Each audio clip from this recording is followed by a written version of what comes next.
Hello and welcome to Queued Up, where a group of gritty gamers talk about everything in esports. Joining today in the lobby is going to be J-Dog, or Justin. We've also got Kepley, aka Tumbleweed, and Tadpole, aka Davis. Welcome to the show, everybody. How are we feeling today? Do you have a good weekend of games? We'll start with you, Davis. I heard that you played a little bit of Office League of Legends. You want to talk about that? Not really, actually. I did play some Office League of Legends. I was severely outmatched in the top lane, playing against a Yasuo, and I think the final kill line was somewhere like 1 in 12, maybe. So not a good first showing. Not a good first for showing. Office League.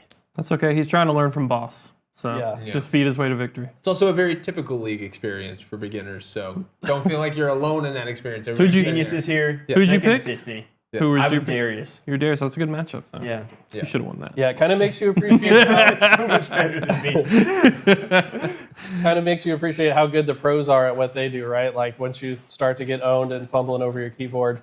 After that game, I heard him say, "That's the last time I'm ever playing League of Legends." Hopefully that's not true. I think we've all said that at one point in time. But let's jump over to J-Dog. I heard you played in a pickleball tournament this weekend. How did that go? Yeah, pro tournament up in Cary was a lot of fun. Didn't go that well for me. Went 2-4, so not an early exit, even though it was there playing for like 9 hours each day, even though it only took 3 games each time. It was a lot, but also a ton of fun esports to watch. It's kind of what I did. I'd exhaust myself during the day and then go back to my friend's place and just catch up on all the esports that had been happening. So it was pretty fun. Great weekend. Sounds vibey. Yeah. Kepley, what did you do this weekend? This weekend, I put in a fence and I built a perch for my cat. That sounds amazing. So, man. Adulting. Yeah, I did adult things. Did you play any games? Yeah, I played League. I played some Marvel Rivals. Okay. A little bit of Destiny. Right, I'm still holding it down. When are you training Davis for top lane? I'll trade him anytime. I didn't know there was an in-office thing going on. I must have been putting in a fence at that time. But yeah, if I would have been there, I'd have helped him out. Yeah. Love that. Yeah, so we're going to be playing lots of games together and talking about who did good, who did bad from time to time. But let's talk about the esports, man. Esports has been crazy lately. We've had so many tournaments and all the games that we cover happening at the same time. We've got qualifiers in COD. We've got VCT matches happening.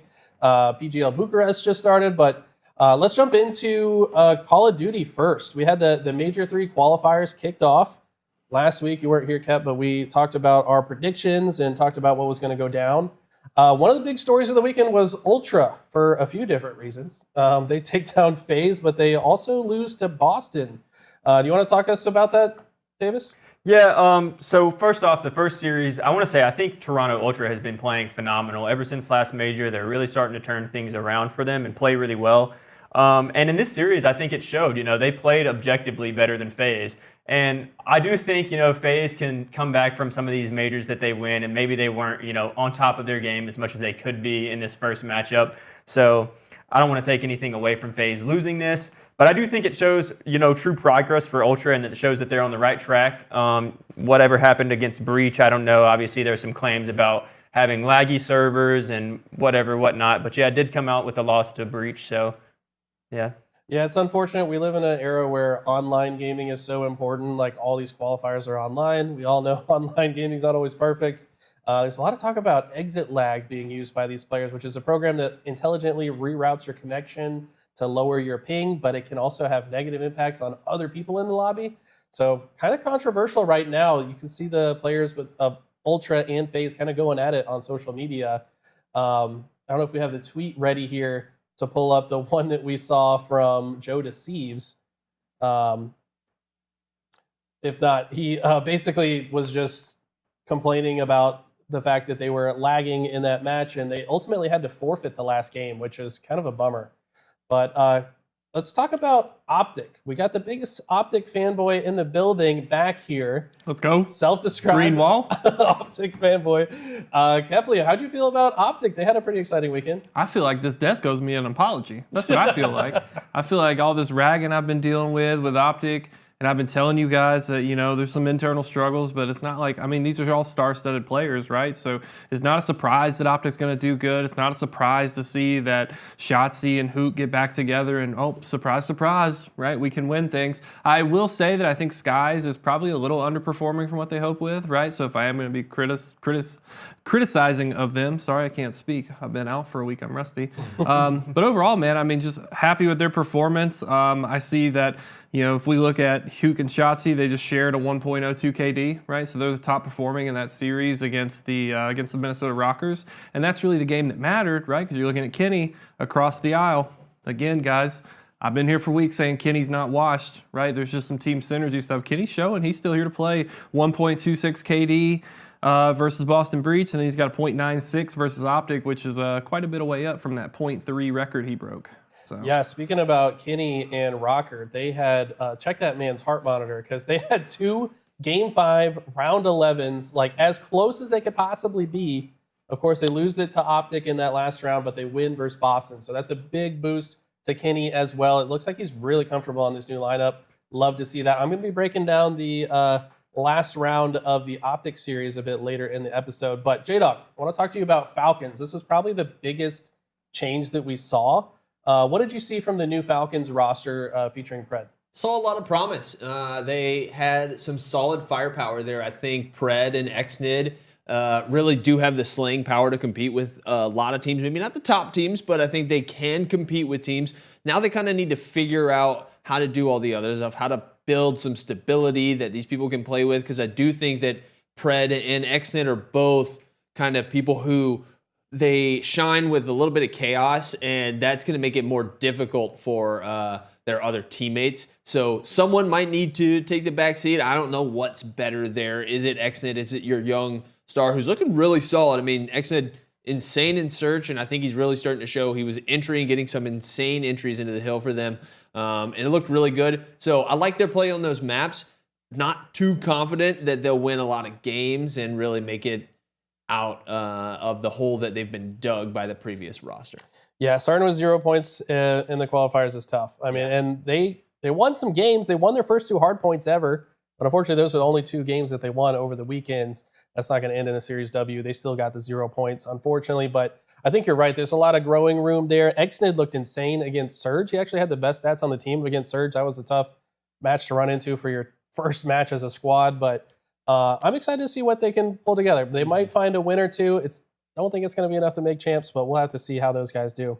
Before we go on, I actually wanted to give one more shout out to touch back on the Rocker game, because this is a player that I noticed without him, I don't think Rocker would have had a chance in either matchup. But Gio. Yeah, man. Gio was insane. Insane, popping off 1.3 KD against Optic, 1.28 against Breach. So without him, I don't think they even come close. Every member of that team. Nero was also going crazy. I saw it in the kill feed, it was just like Gio double kill, Nero double kill, Gio double kill. I was just like, these guys are playing insane. I was very impressed by Nero and Gio. So yeah, and since we're dialing it back, it's kind of like, I don't understand the disrespect on the Boston Breach name at this point, right? Because, you could call it an upset against Ultra, but Snoopy's been kind of a rock star. And even going back to the Major 2 LAN, they beat 100 Thieves, right? That was arguably the best team there. So Boston Breach, they have their highs, right? Their highs are really high, but unfortunately their lows put them like a little bit below middle of the pack. So they get consistent. That's a top squad right there. They do, and when we were watching those Optic matches, when we saw them beat Boston, I wasn't not truly sure how much to account that. Then you see they 3-0 C9 afterwards. It's like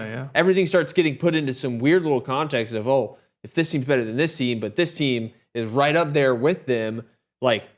And I thought I was hoping C9 might break into top 4 pretty soon, and then so everything's getting flipped upside down in a crazy way right now. Yeah, I guess C9 to me is like that's the roster that I think should be the most afraid right now. Their spot, I don't know if they're going to be able to make it to champs. They're extremely talented roster, but they're in 10th place right now in the standings, and there's word of some internal turmoil. They were trying to drop a player and get a new player, but I don't know. It doesn't feel like they are in prime form to make that comeback, and you need to dig yourself out of a hole in their position. So yeah, they kind of hit their form early a little bit, in my opinion. They're kind of struggling for answers now. I think a lot of teams are kind of building steam going into champs, and I think they're kind of just falling a little bit.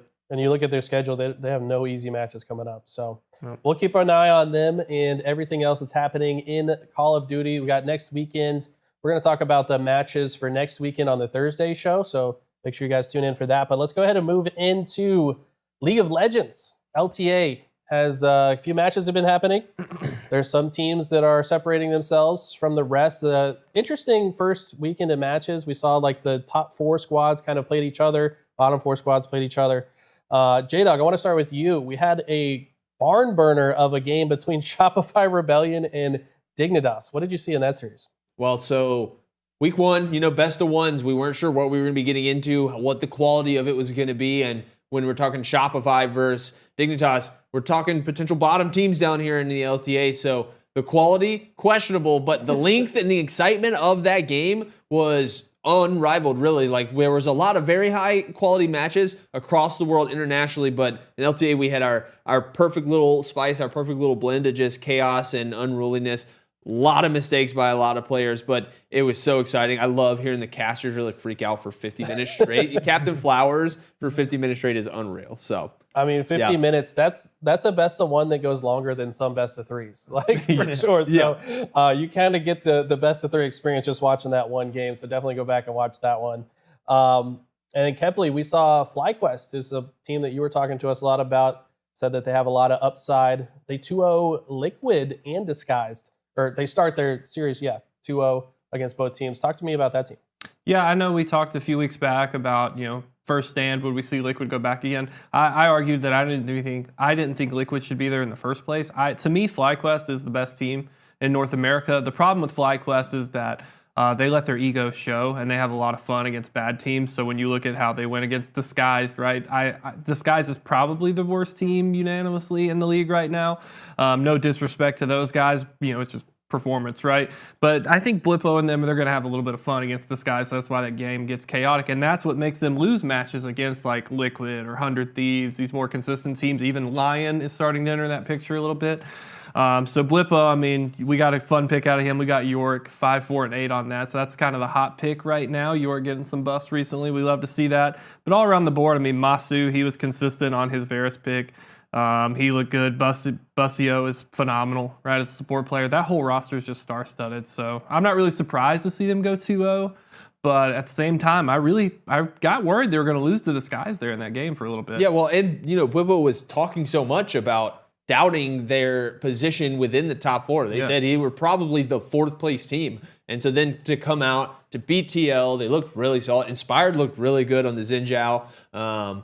They showed a lot. I love FlyQuest. I think they looked really good in best of ones. They're a team with a lot of flexibility, so they do really good in Fearless. I feel like the beginning of this year was such a letdown that this feels like hopefully a return to form that they can keep it going with. Yeah, Blippo locking in Yorick. I forgot Yorick was in League of Legends until he locked it in. I'll be completely honest. I have not seen that champion. He's so far down the alphabetical list that when you're scrolling, you don't really get down there. Unless you're looking for Zach, you don't even. But when was the last time you even saw Yorick get picked in pro play? It's been a few years now. It's been a very long time. So shout out to Blippo. Got a very deep champion pool, which should help him once they get to that Fearless draft phase.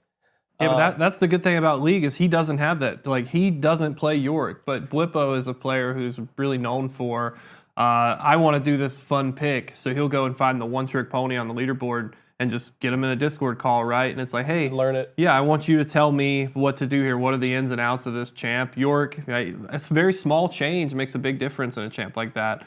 So now, like, York can go team fight. He can generate the little minions, right, with his Q in a team fight. He doesn't have to last hit him in lane anymore. I mean, it's just so nice to see these picks. I know for my fantasy pick, I put him for his Urgot as a pick. And so I wouldn't have ever picked Yorick, but now I got to go deeper into that. The beauty of a pick like that, too, is even if he never picks it again, even if he realizes it wasn't good, all the top laners are going to be thinking about it for the next 6 weeks. You know, at a minimum, a couple months, they'll be like worried about it. It's like, oh, this might be a good Yorick angle for him. And he might never even be thinking about it, but just the fear of it. That's a good point. And I doubt there's many players that have a lot of experience against a top-level Yorick player. So it's probably very confusing to lane against as well. But so we mentioned FlyQuest beat Liquid. So I want to throw this to you, Davis. Let's talk about Team Liquid a little bit. They're now 1-1, so they lost that match to FlyQuest, but they beat 100 Thieves, which is a pretty tough week 1. What do you have to say about it? Yeah, I think it definitely is the toughest week 1 out of any other team when I look across the matches. Very unfortunate they weren't able to find 2 wins. Obviously, of course, they were looking for that. The FlyQuest match, though, in my opinion, it wasn't like FlyQuest just kind of ran over them and took the game. I mean, they were in control for most of it, but Liquid did have some bright moments. They actually secured a Baron, which FlyQuest was never able to do. And so I think Team Liquid was there, but just, got outplayed in a few different angles and couldn't win that game. But really big for them to bounce back and beat 100 Thieves, because another good team, as we just said, getting their confidence back rolling. I think if they would have went 0-2, it would have really hurt them in the first week. But managing to get one win out of the two, I think it's a good start.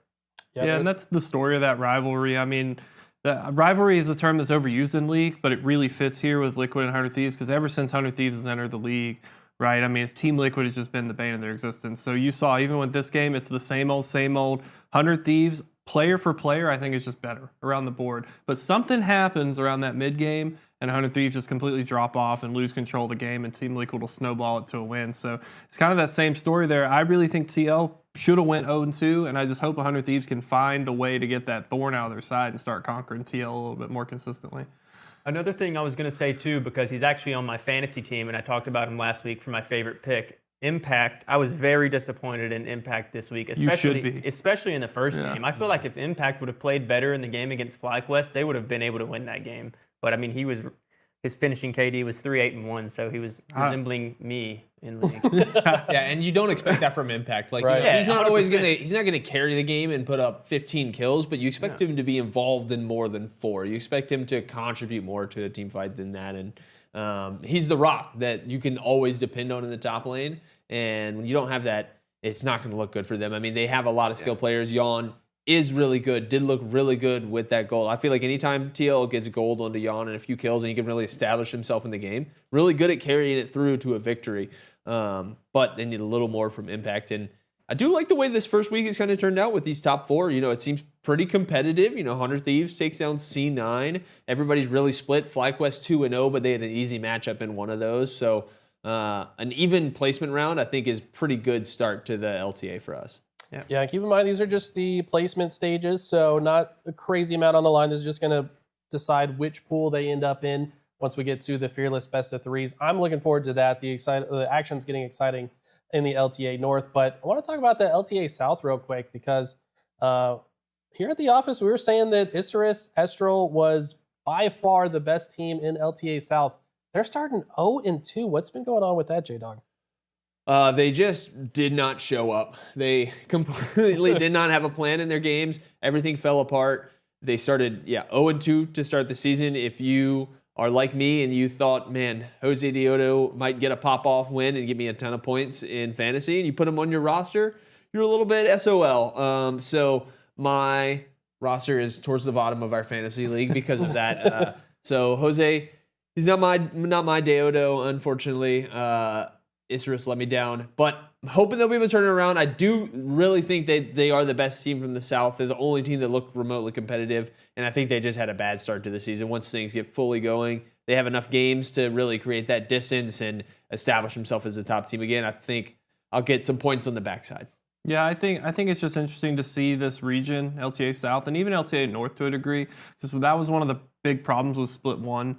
It was just this bracket format, so we didn't get to see IE go against a bunch of other teams, right? So it really just looked like IE and Leviathan, is that how you say it? Leviathan for their team. I just want to say Leviathan or something like that. So Leviathan, right? They just looked like far and away the number 1 and 2 team, and the region's based around the old CB law, right? So all those 6 teams just faltering, but now we get to see them go against everybody. And now people have seen what IE can do. They've got more exposure. And these CBLOL teams have had a lot of time to prep.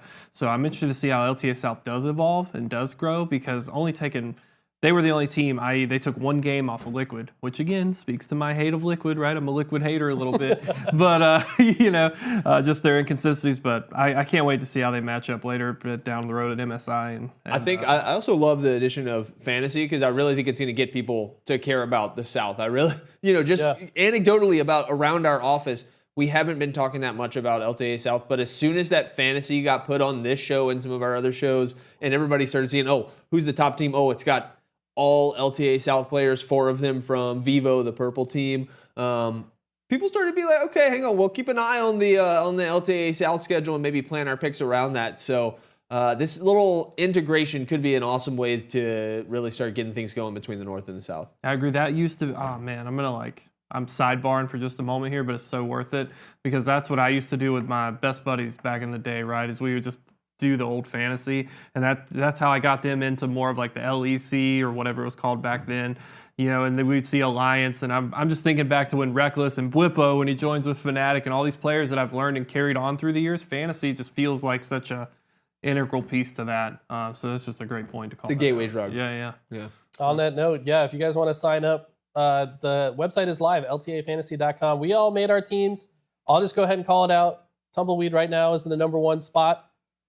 Chris, who was on the show last Thursday, if you guys saw that, aka Party Foul, he's in 2nd, followed by J-Dog, myself, and Tadpole in the rear in last place. But hey, there's still time. It's just the first week. Yeah. It's just the first I got carried by my champ picks and the Dignitas Barb. See, I had good champ picks, but I still didn't get a lot of points. Yeah. But I think it was kind of fated for us to choose teams that had hard schedules. Like, if 100 Thieves is playing against other top North American teams, like, why are we picking players from that team? I should not have picked Impact as my top laner, having toughest schedule going into week You one, should. even though he's a great player. You should never pick Impact.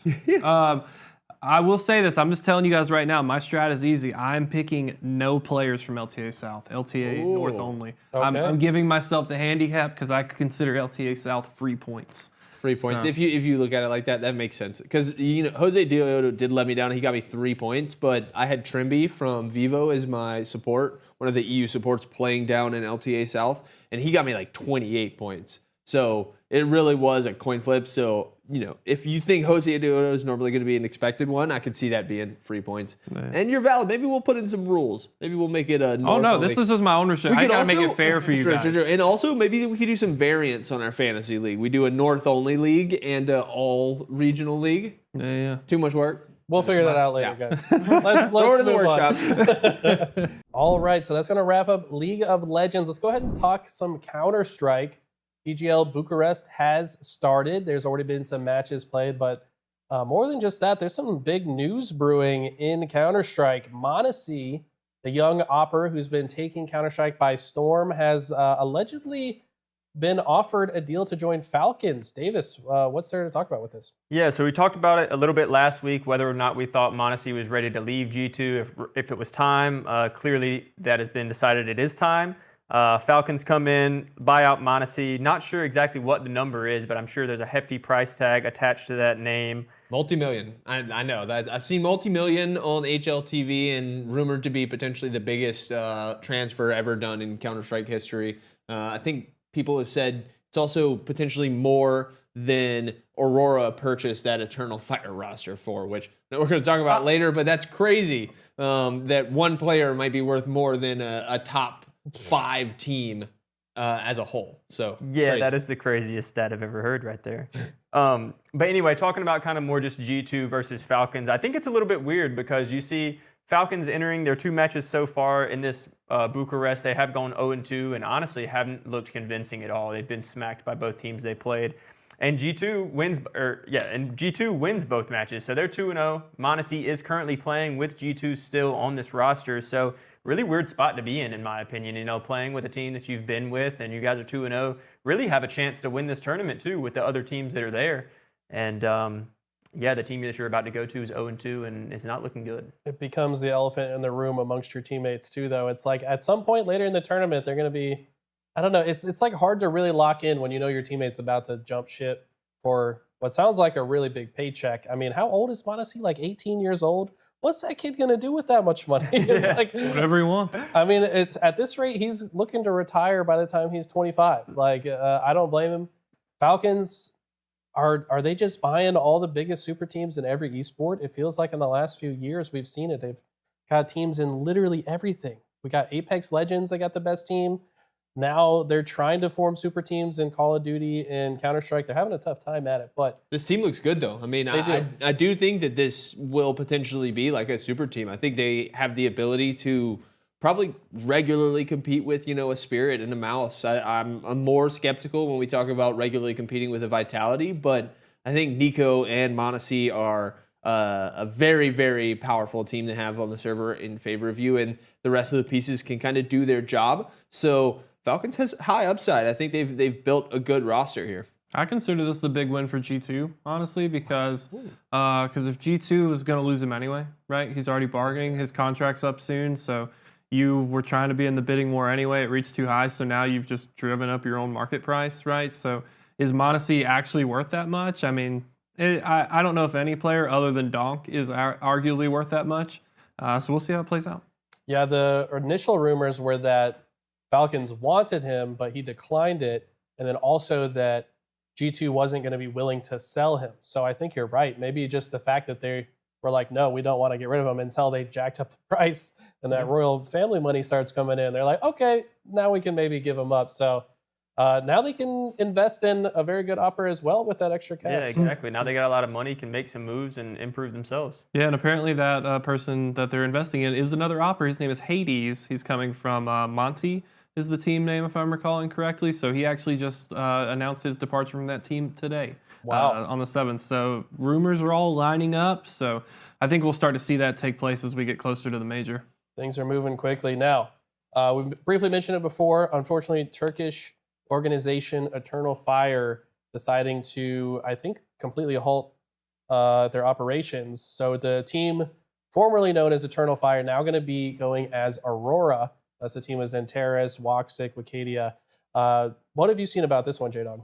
Yeah, so there was a lot of really interesting discussion about like what kind of caused this. I looked into it a little bit, found out there's some really complicated intricacies about like Turkish law around gambling sites, and most teams in the CS landscape rely on a very large gambling sponsor to fund their teams and stuff. So Eternal Fire seemed to just not really have the ability to keep funding that. And Aurora saw a great opportunity to purchase a top 5 team in the world that is instantly going to potentially be making a nice solid run at a major. So probably going to make all their money back. I think it's a great move for Aurora. Maybe not a great move for Turkish CS as a whole. Again, there's concerns about this. I think there was attachment to certain sketchy organizations and stuff. So really hoping that doesn't have any long-lasting effects. But it seems good for Aurora. Now they're playing well. They're 2-0. Xantares is putting up his last fight before he has to get that surgery worked on. Woxic looked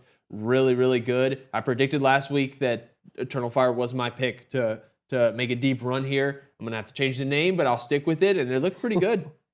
Yeah, no, I agree with you. Woxic, his op is on fire. Went plus 31 against Pain in 2 maps. Absolutely insane. Sorry, it was 3 maps. But yeah, he's been playing crazy. Did you have something to add to that, Davis? Not other than him just playing crazy. It really surprised me because Xantares has been the player that's kind of really been popping off for them, and Wicadia, but Woxic coming this week and just absolutely destroying. Plus 31 is insane regardless of what you're playing. For sure, yeah. It was by far the standout. Almost everybody else in single digits in the entire lobby. So we're going to keep our eyes on the future matches of those teams, but let's talk about Complexity as well. They're currently 2-0. Is this America's only hope left in this tournament, Kepley? I think Liquid is still there. I'm not this tournament maybe, but I don't think this tournament's really worth much. I mean, I don't want to downplay what any of these teams are doing here, but this just feels like the tournament to have a little bit of fun, let off some steam, right? Your biggest players aren't here, right? It's kind of like a battle of the middle, right? If you really want to word it that way. So I think a lot of these teams are just having fun, blowing a little smoke, including Liquid, right? As they just get prepared and get ready for that big major coming in June here in Texas. So I don't know, man. I don't want to ramble on it too hard, but Liquid I think have a lot of upside, right? So I don't want to dismiss them as a whole, but I do have to downplay them because tomorrow they play my boys Mongols. So can't let them seem too good. Yeah, Mongols unfortunately not having the weekend they were hoping for. Surprisingly, they lost to the number 50 ranked team. I'm even forgetting their name Apogee. right now. Apogee, Yeah. That's right. 5 Polish players. It's all right. We don't have to talk about it. We can just move on. Yeah. Welcome back to the show, Cap. Kind of shocking. A lot of the bigger teams are struggling. FaZe lost to Astralis. Do you think Mongols can bounce back? I mean, what have you seen? I mean, you're the biggest Mongol supporter we know, so you got to tell us what's going on. Yeah, I mean, Mongols are in a little bit of a down slope, but I mean, they're suffering from success, right? Because they're arguably, like, a lot of people would say that they're arguably like top 3, top 4 team, right? And so they're having a little bit of a downplay here. I mean, it all started with that first close matchup against M80, right? And then we sneak a win over Navi. We're going back to Lisbon, right? And then now we fast forward here, and they're starting to drop some of these maps, like Ancient, right? They're kind of known for being Ancient. All these other teams are evolving and now getting more familiar with Ancient. So I think Mongols are going to have to reset, right? Techno's going to have to start getting his momentum back going, but also, right? And I'm going to really lean on this crutch. I think that a lot of these teams are just not wanting to show some of the improvements they're making because this tournament doesn't have the likes of Vitality, right? It doesn't have Spirit, right? So they're just going to hold their strats back, just relax, take it easy. Whatever happens, happens. And then in June, I think that's when we see these teams explode and start getting back into the shop, so to speak. I'm going to take a wild guess and say they're exhausted from traveling because they've been in every tournament. And I don't know if it's because, their sponsors, the Mongolian government behind them are, they're willing to pay for all the tournaments. So if I'm a player, I'm going to go. Yeah. But at some point, you got to take a little break. Yeah, you got to pick and choose your battles of where you're brain. sweating now. Yeah. I think this is the battle, though, that they should choose to fight. Both of these teams backed up against the wall, Liquid versus Mongols. Loser gets out of the tournament, winner goes on. I think at this point, you stop saying this is the jokey time. This is time to lock it. This is time to play like we're practicing, like we're going to in the first round of the major. And it's unfortunate that one of these teams is going home because I actually think both of them are really solid and probably could make a deep run in the tournament once they decide to start taking it seriously, start playing with all their little hearts. With all their little hearts. Yeah. Whatever you say. Because they're not J-Dog. playing with it all right now. And one more thing I want to say about complexity, because I've seen online a lot of people talking, saying they don't really think complexity. They think complexity basically got lucky with their matchups, playing Falcons and Furia. And while those two teams are not the best teams that they could be playing, I would argue that they're both better than complexity in your rankings and everything. And complexity really dominated them. I mean, they for sure dominated Falcons. I don't have the actual scores of the map, but I know against Furia, they dropped map 1 Dust. And then they won 13-1 on Train, 13-4 on Inferno. So it's not like these were close matches. I mean, complexity really dominated these games and showed that they can compete with some of the top dogs. Yeah, but I mean, that kind of speaks to my point too, right? All this news of Mondesi joining Falcons.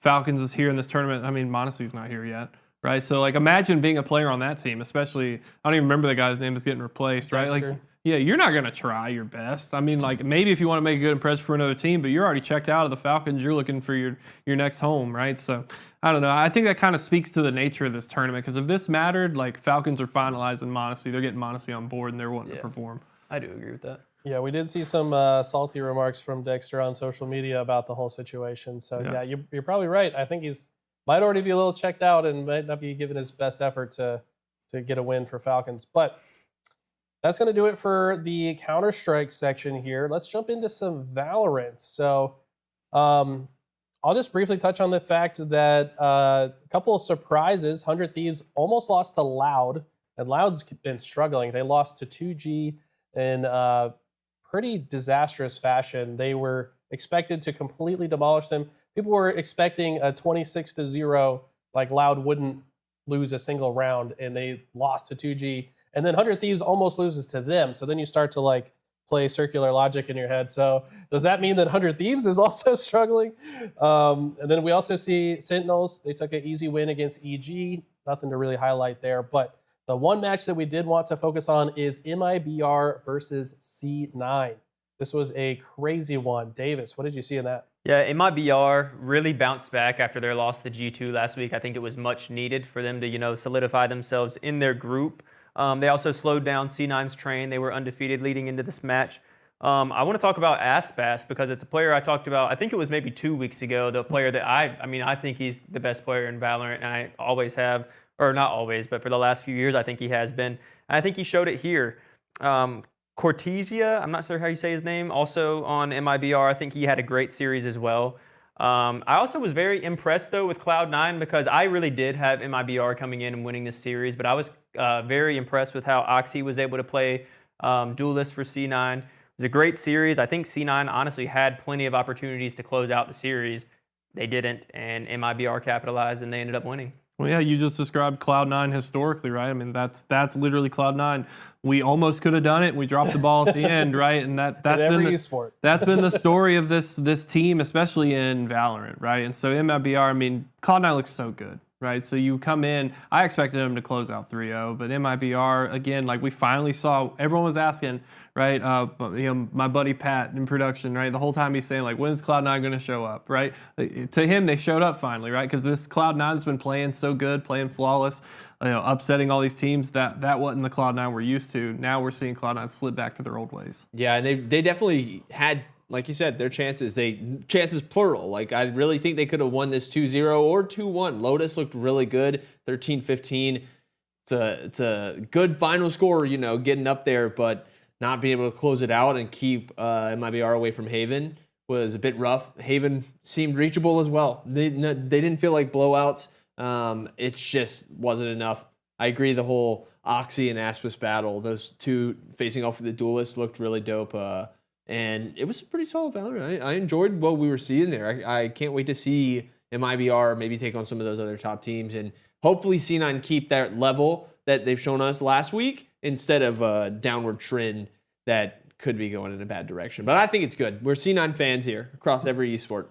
We do love C9, and you guys are right. It could have gone either way. And to further exemplify that, we've actually got a clip from the last game in the series, and Davis is going to break it down for you. So let's go ahead and pull that up. This was one of the most intense end games that I could think of. Yeah, and actually, just to correct you, it is at the end of the second game. So C9 looking to take the series 2-0 here. Vic is able to get 2 picks and start this retake as a 4v3 right here. C9, in my opinion, extends a little too far, gives 2 kills. So we're back in a 3-on-2 situation. They take another 3-on-1. Great 2K here, though, from Mitch, and he actually has a chance to make it 1-on-1 to win the round. Lands the stun here, decides not to push while stunned. Just waits and delays for the plant to go off. In my opinion, probably should have ran and got him. Didn't do it. Probably didn't know. He's going to be forced off site here with a really good ult here from Teo. He's going to have to play his time, wait in the back for a little bit. And at this point, Verno has just repositioned. Mitch has no clue where this player is going to be, so he's checking everywhere. Really looking slim chances for them to win. And obviously, MIBR takes the round there. Great opportunity for C9 to win that round, though, in a 5v4 originally when it started to retake. They had numbers, couldn't shut out the match, and MIBR comes back and wins. Yeah, that would have closed out the series, correct? Yeah, close out the If he series. wins That'd that been clutch. 14-12. Yep. So that is an incredible clutch from MIBR to win that. It looked like, to me, his moment to win that was when the bomb was being planted, but he must have thought that it was a fake. But you know what they say, pros don't fake. So. Exactly. Verno had been having a pretty rough game up to that point too, and then it was huge just to clutch up, get in that perfect scenario, like you said. For Tejo, that's about the ideal game state. That's like what the designers have in mind with that character is, the 1v1 scenario where you can force them off the bomb, close the angles, and just force so many options that it's impossible to see it all. Once he didn't push him when he stunned him on the bomb plant and Teo was able to get the ult off, I knew it was over. I was like, there's their chance to win. Because he just, as he's going back in the site, he has no clue where Teo's at. He has to check every angle and also defuse. It was just too much. Wow. What a crazy sequence of events that was that go on for MIBR to win that one. We've got some more clips to break down for you guys, though. We've got a Call of Duty. This was Game 5, Optic versus Rocker, round 11. So this is as far into a series as you could possibly get. The highest stakes The highest possible stakes. Winner of this round wins from the series. a match with actual complications. Sorry, my bad. But yeah, so here we go. This is from Huke's POV to start. So they make a quick route to the A site. Huke has the bomb in his pocket. He's not going to plant it yet, though. And he's just waiting. He sees the RC car and shoots it. So that's actually Estriel's RC car. Blows up Estriel's teammate Kenny with it. They take a moment to just make sure the push isn't coming. Once Huke has reinforcements, decide to plant the bomb. But all because of this team kill, it's now a 4v3 situation in the very last round. All the stakes on the line here. Huke's going to comfortably position this. And now Rocker in a position where they have to do a retake, which they notoriously were not very good at until this moment. I thought they did a solid job here. So Huke watching one of the drop downs, one of the entry points here, but they end up just going through the main door and they're checking corners. They get a couple kills. Shotzzy goes down. That was big. They swing in. Another one's traded out. It's a 2v2 on the map here. And Optic clutch it out as they roar in excitement. That was intense. That was huge. I'm not gonna lie. When I was watching that, I was like, dude, if they just didn't team kill Kenny, they probably win that. And I do think it's a little bit unfair to call it a team kill because Hugh shot the RC car to detonate it. But why is Kenny running through the door in front of the car? Like, you let the car go first, you sit back. So I think Kenny maybe trying to play like a surprise game. Hugh read it and just countered it. It's almost like a Valorant play where you send the drone in and have the initiator or whoever go in behind Follow it. it. It's almost like that, except this car explodes, so Right. don't follow it. Yeah. Yeah, and I mean, you hear about it all the time with these COD rosters. As the new faces come onto the team, search is kind of one of the things that takes the longest to get your synergies up with. So Kenny going from Optic over there to Rocker, all brand new faces, probably just a small breakdown of communication, right? Like, I don't think that plays terribly uncommon. Bomb, the RC car goes into sight, you follow close behind it, right? Because you want to try to draw their attention over, and then you want to get the kill. Maybe if you're lucky, you get a two-piece. I think it's just a small breakdown of communication. So I'm glad Optic won, obviously, green wall. But, it kind of sucks to see that happened to Kenny. Like, round 11, you didn't even get a chance to play. He didn't get to play the Yeah. game. Yeah. Like, it's got to be so frustrating. He's like, because he played so good throughout this whole series. He was dominating. And against his old team, yeah, round you know 11, he's fired to take up. him down. And then he just doesn't even get to shoot his gun because he gets blown up. But I think you got to take fatigue a little bit into equation too. I mean, round 11, game 5, like that's as fatigued as you can be in an online COD series. So that's when the mistakes are going to come. That's when you're going to potentially, drop the ball and put yourself in a bad position like that. So I think a little bit more time with the roster will be good. I would have loved to see that moment on a stage with the crowd. That would have been so insane. That's the only FOMO I have about it. well, with this new map dealership, I think we're going to see a lot of exploding RC cars because that's kind of the meta on the new map. So we probably will see that on LAN at some point this season.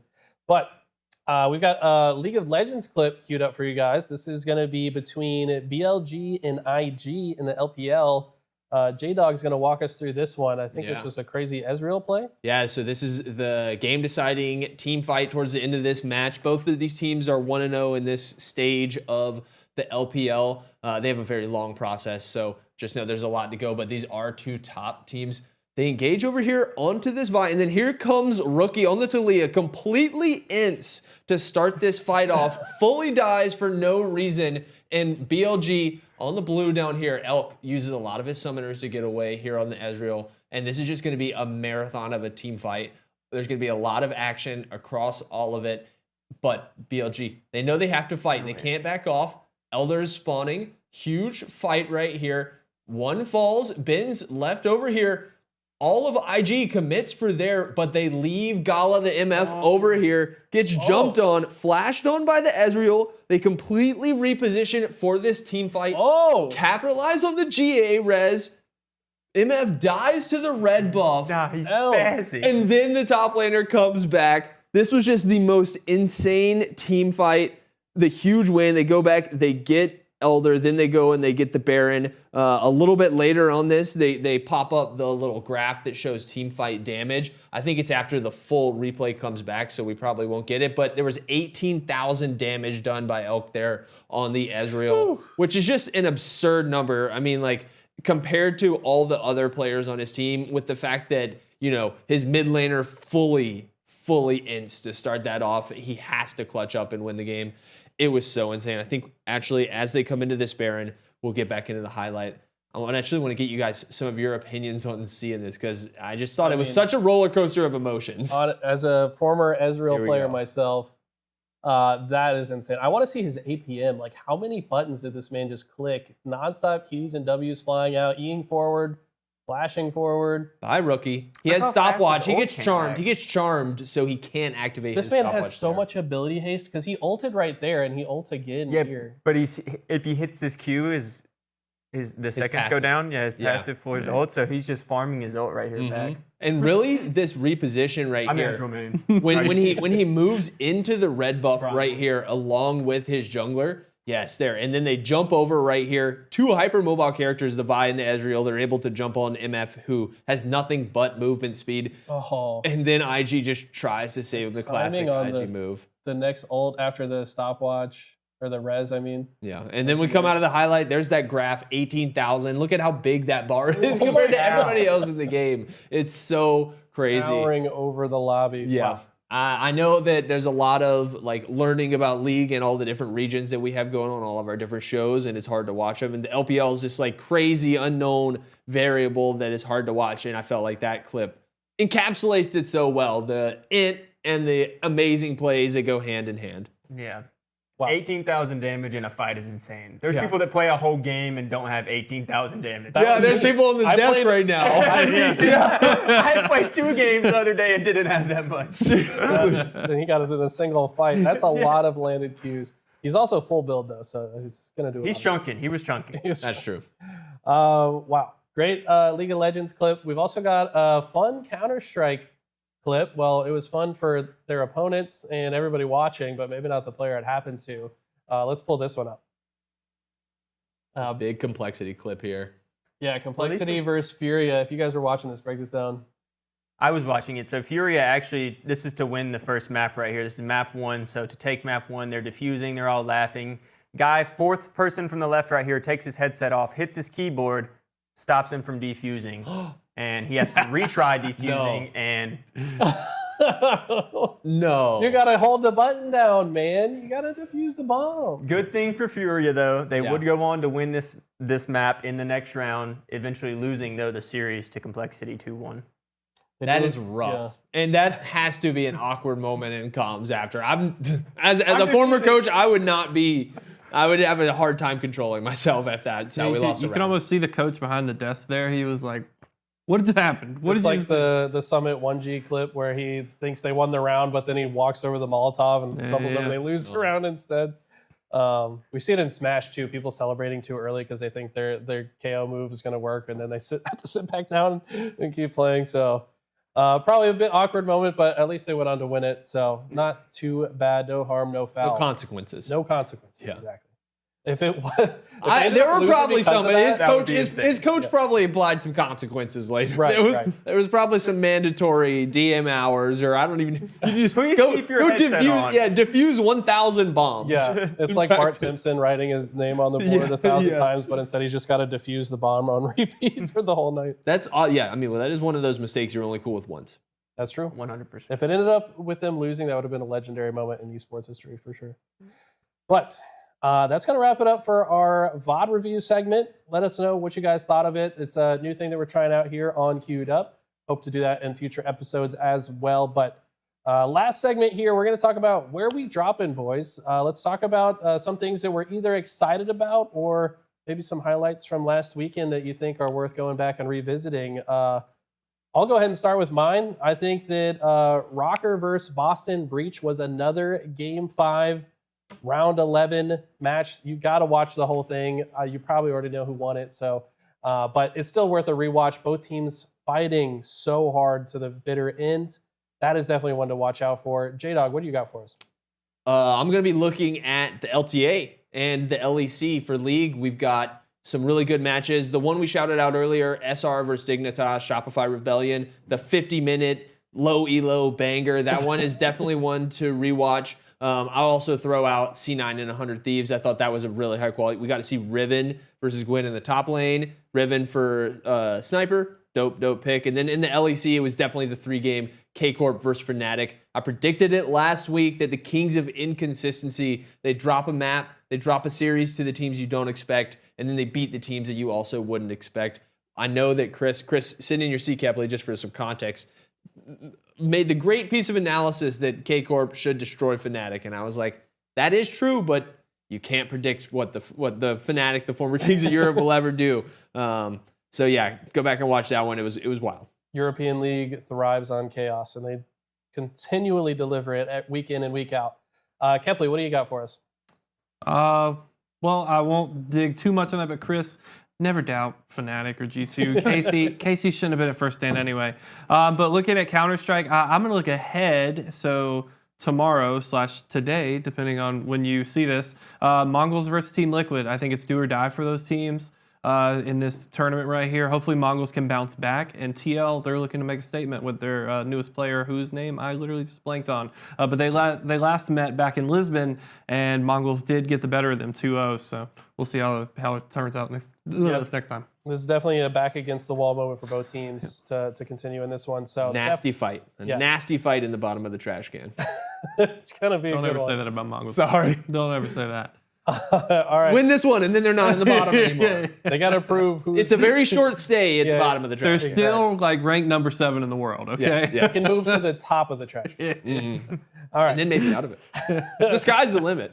Davis, we'll throw it to you. What do you got for us? Yeah, so for VCT, going back to last weekend, I think the best game of the weekend was definitely C9's matchup against MIBR. But the one I'm going to tell people to go back and watch is actually the 100 Thieves versus Loud match. It was actually very close, and I think, we've written off Loud, which, they haven't won a match yet, so it's kind of easy to write them off. But I do think there were a lot of positives from Loud. It was a good win from 100 Thieves, too, as well. They needed to get another win under their belt. So went to 3 maps, one of the only matches this week besides Cloud9 that went to 3 maps, so another good one to watch. Awesome. Well, thank you guys. I'm going to have to go back and watch a lot of these matches. Sounds like there was a ton of stuff that I might have missed. So I'll go back and watch it. I hope you guys do too. We've got our next show coming up on Thursday. That's going to be our look ahead to the next weekend so we can talk about all the upcoming matches. But until then, please like and subscribe to the channel. Go in the comments. Let us know. We tried some new things out. There's a new format that we've tried for the show. If you like what you see, let us know. We'll do more of it. But until next time, for everybody here on the desk with me, you guys enjoy the rest of your night. Peace.